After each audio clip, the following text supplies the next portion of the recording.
Salut, eh bien, bonjour, bonsoir, bienvenue. Ce qu'on vit dans la relation, relation de couple, c'est important on le sait, hein, on se dit toujours qu'il est nécessaire de ne pas se comparer et donc de ne pas comparer sa relation de couple à d'autres relations. Effectivement, la comparaison ici, c'est pas qu'elle est inutile, mais c'est qu'elle va servir un intérêt qui n'est pas le nôtre à ce moment-là. Pourquoi? Parce que chacun est programmé dans des processus, dans des vibrations qui ont amené à lui le partenaire, la partenaire idéale à ce moment-là par rapport à son champ d'information, son champ éthérique, son champ, comment je peux dire ça, organisationnel. Donc, chacun d'entre nous a son champ organisationnel qui donc organise et orchestre eh bien, les rencontres amoureuses. Et lorsque ces rencontres sont planifiées par cette source organisationnelle, ce champ organisationnel, il n'y a rien à faire en fait. On ne va pas pouvoir y couper. Donc,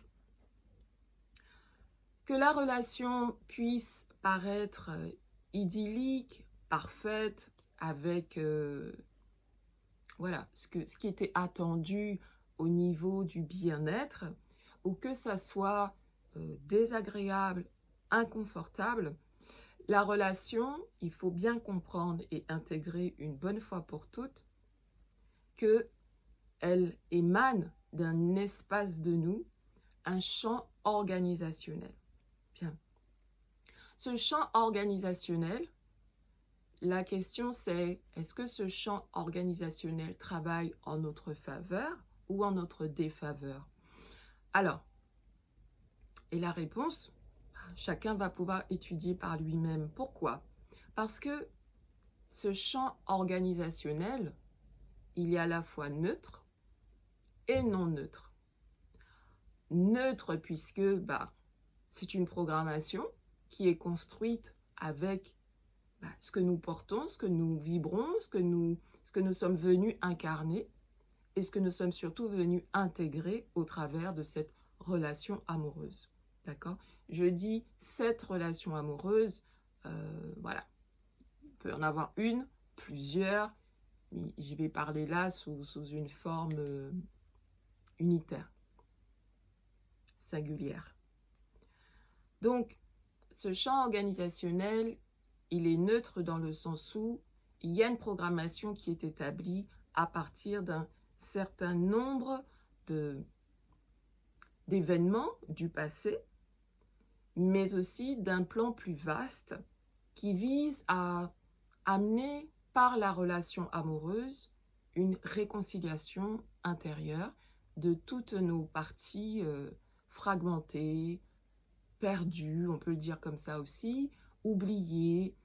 Pour moi, il n'y a jamais vraiment rien de perdu, mais on va le vivre comme quelque chose de perdu parce que on s'en est beaucoup éloigné, ou voilà, c'est ce qu'on appelle aussi des fuites d'énergie, donc des fuites de parties de nous qui ne forment plus du coup un ensemble unifié. Mais ces parties sont encore là, puisque justement, elles font partie de notre ensemble, elles font partie d'un ensemble qui est nous, qui est plus vaste. Et donc, qui vont aussi du coup jouer au niveau de ce champ organisationnel. Et voilà, puisque, comme on dit, chaque voix compte, toutes les voix comptent. Donc, chaque énergie compte, toutes les énergies comptent.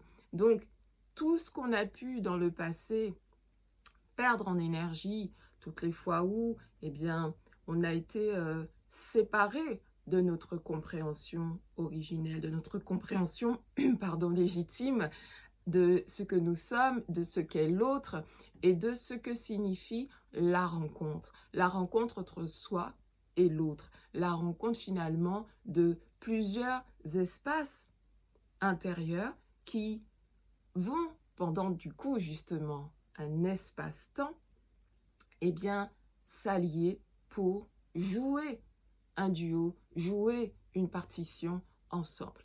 Et donc, on comprend de ce fait que, là aussi, cette programmation que chacun porte, parce que lorsqu'il y a rencontre, chacun des deux protagonistes de la relation porte chacun cette programmation vibratoire. Donc ça va être une danse des énergies, d'accord? Ça va être une danse des énergies. Et donc cette danse, elle peut être évidente ou pas. Mais là, moi ici, je vais m'attarder surtout sur les danses pas évidentes. Les danses évidentes, tant mieux. Tant mieux parce que oui, il y en a, ça existe. Hein, mais on va dire que ce n'est pas forcément la majorité, en tout cas, voilà, de ce que je perçois, de ce qui se passe aussi aujourd'hui au travers des relations. Ce qui remonte le plus souvent, c'est quand même des tas de danses qui se compliquent vraiment, où chacun se marche sur les pieds, marche sur les pieds de l'autre, on se prend les pieds dans le tapis, bref. Donc tout ça pour dire que il y a un système en chacun de nous qui orchestre les événements, qui orchestre les réalités, et je dis bien les réalités, pas juste la réalité, les réalités de ce qu'on va être amené à vivre, déjà dans notre incarnation, mais aussi dans le couple. Donc, se comparer son couple à un autre couple, c'est pas qu'on le fait, ça se fait justement par certains mécanismes justement psychologiques, hein, et donc pour pouvoir, l'humain a toujours besoin de références parce qu'il ne sait pas le plus souvent aller rechercher l'information à l'intérieur de lui. Donc, il va avoir besoin de rechercher l'information à l'extérieur de lui parce que ça fait aussi partie de sa programmation terrestre que de s'appuyer sur l'extérieur au lieu de s'appuyer sur l'intérieur.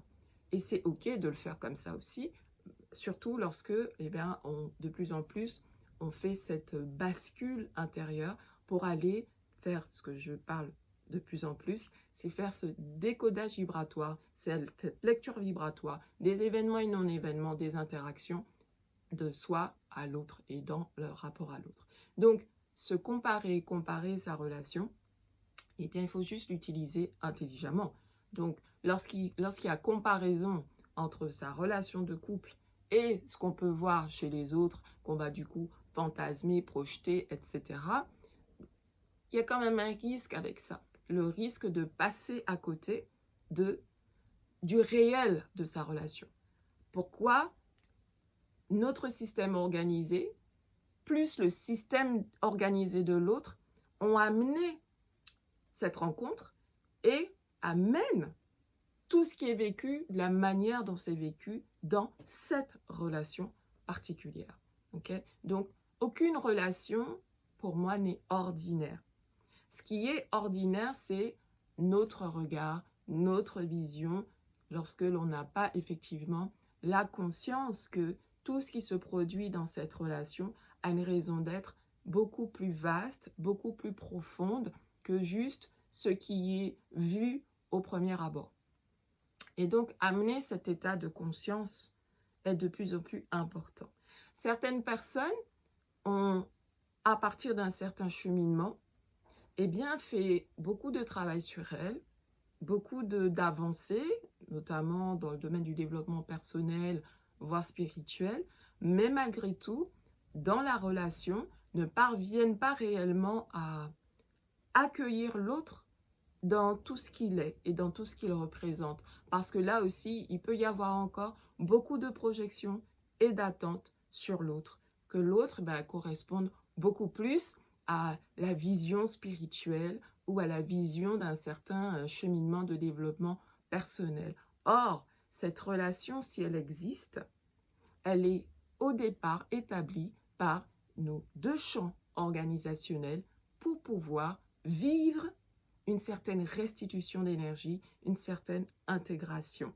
Et attention, comme je dis toujours, dans ce que j'exprime, il n'y a pas là une notion de que la relation doit être subie ou qu'il faut rester.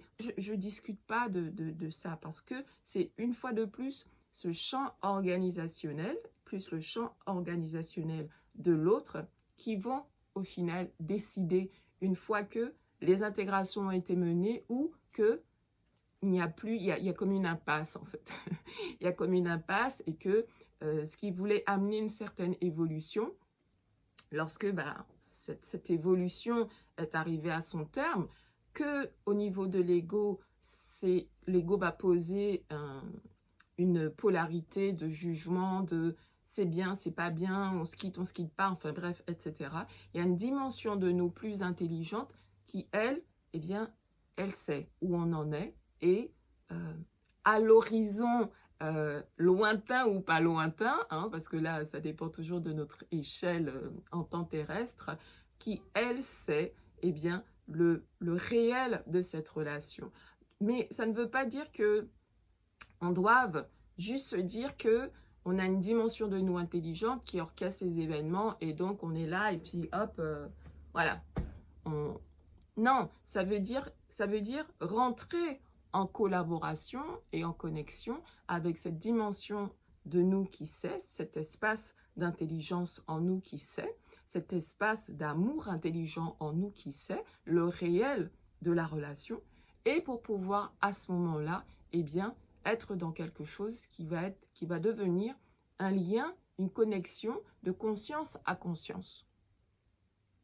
Et c'est là, en fait, qu'on peut de plus en plus amener cette cohérence vibratoire dont je parlais dans la précédente vidéo, ce discernement qui va permettre instantanément de voir, de comprendre, de lire, de décoder ce qui se passe en soi et de voir, de comprendre, de lire et de décoder ce qui se passe dans l'autre de manière simultanée, donc instantanément, en même temps, pour soi et pour l'autre.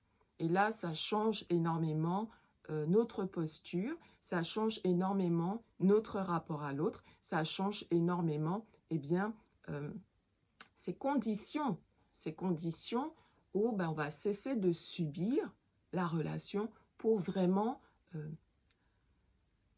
l'accepter, l'accueillir comme un espace qui nous montre, qui nous révèle, eh bien, là où nous sommes davantage dans une intégration de tout simplement ce qui a été perdu jadis lors de cette descente en incarnation, tout ce qui a été perdu en lumière, tout ce qui a été perdu en information, tout ce qui nous donne cette impression, puisqu'il s'agit bien d'une impression, d'accord? Dans le réel, il n'y a rien qui est divisé, il n'y a rien qui est séparé, mais ici, dans ce jeu et ce duo relationnel, il va y avoir une impression de séparation et donc ce qui amène les phases où on a l'impression de ne pas comprendre l'autre, que l'autre ne nous comprend pas, les espaces d'insécurité, tous ces scénarios qui se rejouent au travers de l'intimité du couple. À bientôt, prenons soin de nous.